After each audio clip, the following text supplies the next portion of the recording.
আজকে লাইভ শুরু করছি। আমি যথারীতি অভিজিৎ এসে গেছি টাইমে, আজকে ঠিকঠাক টাইমে শুরু করতে পেরেছি 10টায়।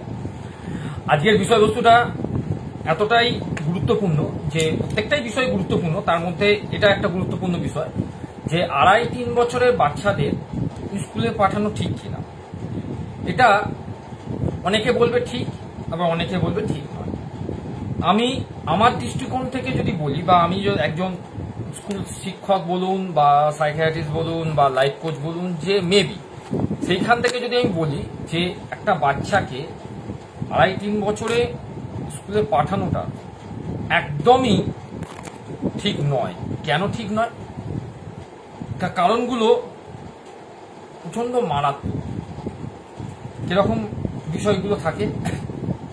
1 নম্বর, সেই 2.5-3 বছরের বাচ্চাটার মেন্টাল ডেভেলপমেন্ট, আমরা যাকে বলি, সেই মেন্টাল ডেভেলপমেন্টটা তখনও পূর্ণ হয় না।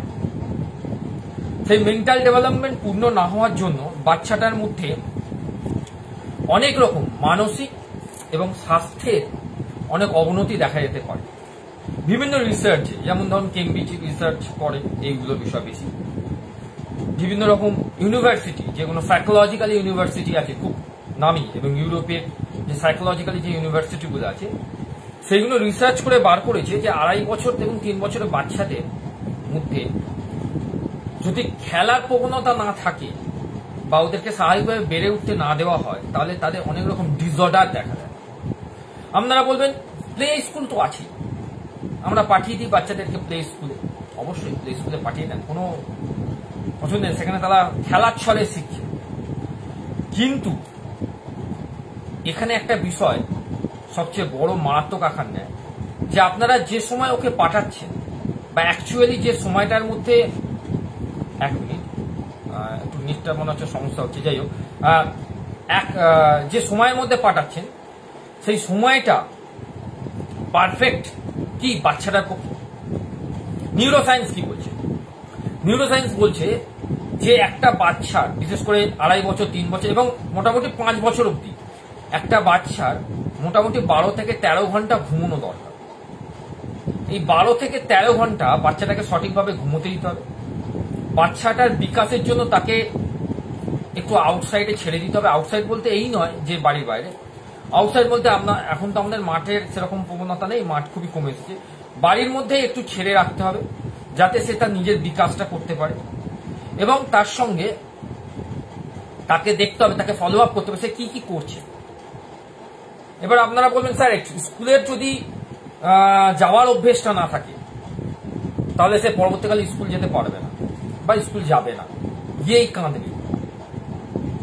এটা যদি ধরা যায় যে স্কুলে গিয়ে বাচ্চাটা কাঁদবে, তাহলে এটা একটা ভুল সিদ্ধান্ত। এই কারণে যে বাচ্চাটাকে আপনাকে বাড়িতে অভ্যেস করতে হবে এইভাবে, ধরুন আপনি বাচ্চাটাকে রেখে কোথাও যাচ্ছেন, প্রতিদিনই এটা অভ্যেসটা করবেন। এটা করলে খুব ভালো হয় যে আপনি বাচ্চাটাকে বলে যাচ্ছেন, দেখো আমি তোমার জন্য এইটা আনতে যাচ্ছি, বা আমি 10 মিনিটের মধ্যে আসছি, তুমি কিন্তু কাঁদবে না। তাহলে কিন্তু ওর ওই অভ্যেসটা হয়ে যাবে যে মা বা বাবা কে ছেড়ে থাকার যে অভ্যেসটা, এটা কিন্তু করা যায়, বাড়িতেও করা যায় এটা, যদি নিয়ম মাফিক জিনিসটা করা যায়। এবং তার সঙ্গে যে মৌলিক যে চাহিদাগুলো, সেই চাহিদাগুলো বাচ্চাটার কিন্তু পূর্ণ হবে না স্কুলে গেলে। মৌলিক চাহিদার সমস্যা হতে পারে কিছু,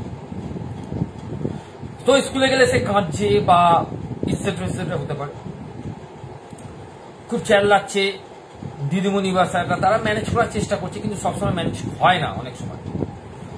এবং সেই জন্য আমরা বাচ্চাদেরকে একটা সার্টেন টাইমে অবধি বাড়িতেই যদি প্র্যাকটিস করাই বিভিন্ন রকম ওয়েগুলো, তাহলে বাচ্চাটার মধ্যে অনেক শারীরবৃত্তীয় এবং মানসিক বিকাশ আস্তে আস্তে কিন্তু সৃষ্টি হবে।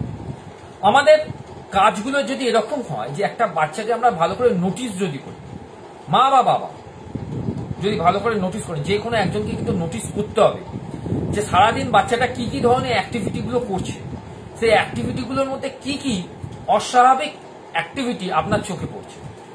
ধরুন অস্বাভাবিক অ্যাক্টিভিটি বলতে কিরকম হচ্ছে, ধরুন বাচ্চাটা খেলছে, খেলতে খেলতে খেলাটাকে ছুঁড়ে ফেলে দিচ্ছে, রেগে গিয়ে খেলাটাকে ছুঁড়ে ফেলে দিচ্ছে। অর্থাৎ তার একটা ছোঁড়ার প্রবণতা আছে, তাকে কিন্তু বগলেও হবে না, বারণ করলেও হবে না, তাকে ছুটতে দিন। সে কিন্তু এই অ্যাক্টিভিটিটা সবসময় করবে না। তাকে যদি এই কাজটা করতে দেওয়া হয়, সে কিন্তু একটা সার্টেন টাইমে করার পরেও সে কিন্তু ওই জায়গাটা ব্লক হয়ে যেতে পারে। খেলতে খেলতে হয়তো খবরের কাগজ ছিঁড়ে ফেলছে বা বইয়ের পাতা ছিঁড়ে ফেলছে, আবার খেলতে খেলতে সে রং পেন্সিল দিয়ে মেঝেতে ভর্তি করে দিচ্ছে, দেওয়ালে ভর্তি করে দিচ্ছে, হতেই পারে। কিন্তু মাথায় রাখতে হবে এই অ্যাক্টিভিটিগুলো তার বিকাশের ক্ষেত্রে খুব প্রযোজ্য। আমরা যদি সেইগুলোকে খুব বকাবকি করি বা সেইগুলোর কে নিয়ে যদি একটু বাচ্চারা খুব করছে, ধর রেখে স্কুলে ভর্তি করে দিই, আমি তো ওই সময়টা একটুখানি ফ্রি থাকবো। বাড়ির আশেপাশে যতজন আছে আপনি দেখছেন, বাড়ির পাশ থেকে যারা ওর থেকে মতো বলছে সবাইকে স্কুলে ভর্তি করে দিয়েছে, আপনার বাচ্চা স্কুলে ভর্তি করেননি। আশেপাশের লোকরা বলছে, কিরে তোর বাচ্চাটাকে স্কুলে ভর্তি করিস নি, কবে করবি, এই দেরি করে করিস না, দেরি করে করলে কিন্তু কিছু শিখতে পারবে না। শেখাটাই যদি আসল উদ্দেশ্য হতো, তাহলে তাদেরকে তো একটা প্রশ্ন আমি করবো, তাই রবীন্দ্রনাথ তো কোনোদিন স্কুলেই যায়নি, তাই সে গীতাঞ্জলি পেল কি? গীতাঞ্জলির মতো এত ভালো কাব্য লিখেছে, নোবেলটা পেল কি? গীতাঞ্জলি পেল না, এটা ভুল হলো আমার, নোবেলটা পেল কি করে? এবং সে তো বাড়ির মধ্যেই। এবং আমরা যারা এখন এই এজে আছি 40-এর আপ, আমরা তো 6 বছর বয়সে স্কুলে গেছি, বা অনেকে আবার 7 বছর বয়সে গেছি। তখন তো প্লে স্কুল বলতে কিছুই ছিল না, তাহলে আমরা কি শিখিনি? তাহলে আমরা যদি সেই পাঠ্যক্রম, সেই অ্যাডমিনিস্ট্রেটিভ বা সেই ধরনের ইনভলভমেন্টের মধ্যে নিজেকে বেড়ে তুলতে পারি, তাহলে এখন কেন হবে? আমরা প্রকৃতির সঙ্গে বেশি ম্যাচ খেয়েছি, আর এখনকার বাচ্চা প্রকৃতির সঙ্গে বেশি ম্যাচ হয় না। এবং তার মধ্যে আর একটা নিউরো সায়েন্সের আর একটা জায়গা আছে, সেটা হচ্ছে ঘুমের সার্কেলটা কিন্তু বাচ্চাটা ব্রেক হয়। ঘুমের সার্কেল একটা বাচ্চা যদি ব্রেক হয়ে যায়, তাহলে কিন্তু তার মধ্যে ঘুমের চাহিদাটা কিন্তু মিটবে না। বাচ্চাটাকে বেশি করে ঘুমোতে দিতে হবে। আমরা বলি, স্যার সকালবেলা স্কুলে নাই দিই, বেলায় দিই, তাহলে আপনি দিতেই পারেন বেলায়, কোনো অসুবিধা নেই। বেলায় অনেক স্কুল আছে, যারা যেসব স্কুলগুলো প্লে স্কুলগুলো অ্যাভারেজ 10টা বা 10:30 শুরু হয়, অ্যাভারেজ 1:30-2 অব্দি। কিন্তু আপনি বুঝতে পারছেন যে 1:30-2 অব্দি প্লে স্কুলে একটা বাচ্চা বিভিন্ন রকম, একটা ঘরের মধ্যে বিভিন্ন রকম প্লে অ্যাক্টিভিটিগুলো করছে, ঠিক কথা, কিন্তু তার একটা প্রেশার তো থাকবেই। আপনাকে বলবে যে আপনার বাচ্চাকে বলবে বা আপনাকে বলা হবে, আচ্ছা অমুক দিনে বাচ্চাটা কিন্তু আমি একটা পরীক্ষা নেব।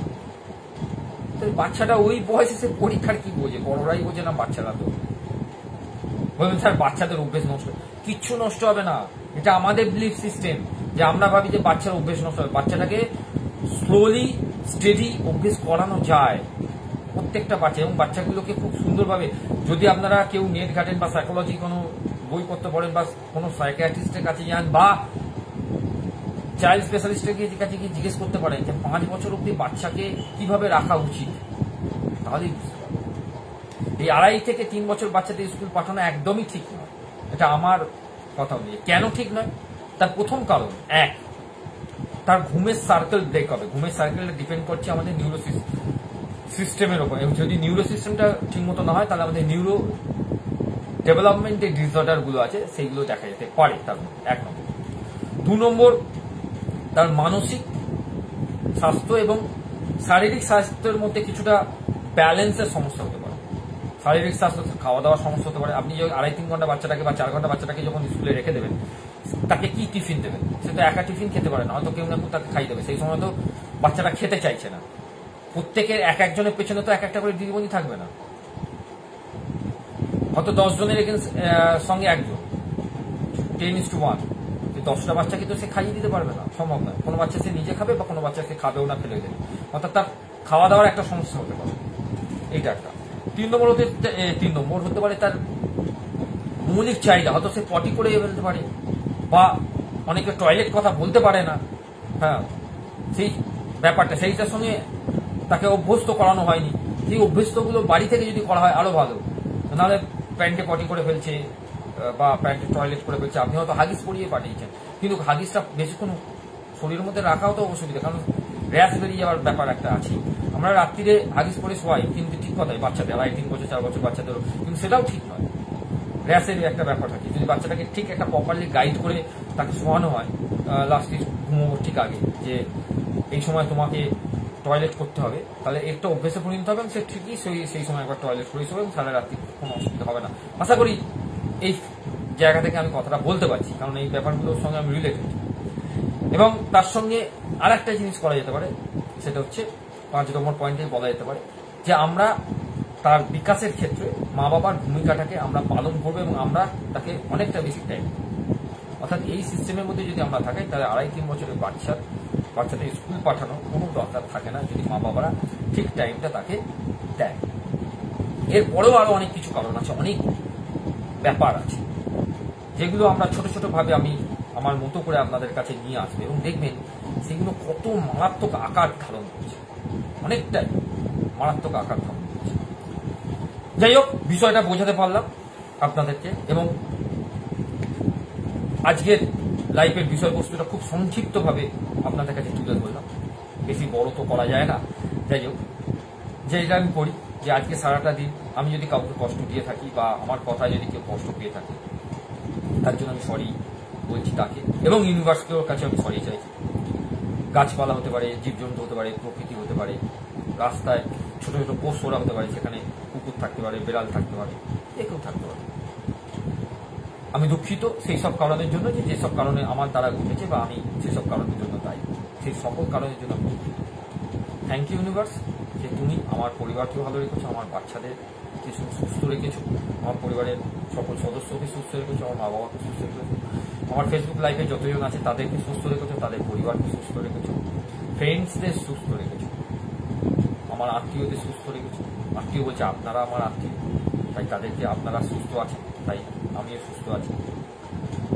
আই লাভ ইউ ইউনিভার্স, যে তুমি সবার মধ্যে আছো, সব ভালো মানুষদের মধ্যে আছো, খারাপ ভালো নিয়েই এই পৃথিবী, এই ইউনিভার্স আস্তে আস্তে ঘুরছে।